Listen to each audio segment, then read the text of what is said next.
Welcome to the SolveSphere CCNA 200 to 301 complete course. Today, we skip the dry textbook definitions and go straight into the foundation of real network engineering.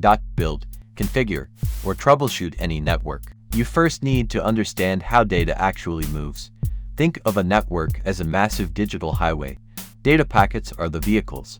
Ethernet cables are the roads. Switches and routers are the traffic controllers deciding where everything goes. But every device on this highway needs its own identity. That identity is called an IP address.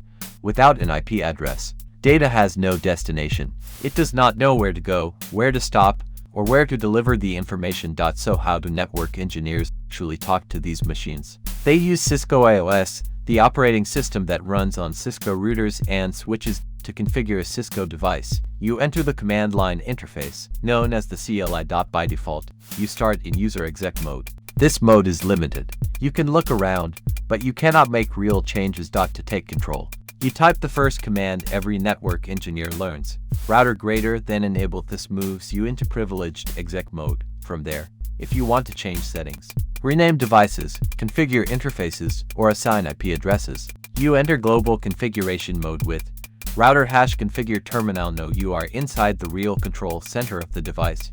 Router config #. This is the exact workflow used in real network labs, enterprise environments, and data centers. Download Cisco Packet Tracer now, because in the next lesson, we are configuring our first live network interface. Subscribe and lock in. Your CCNA journey starts right now.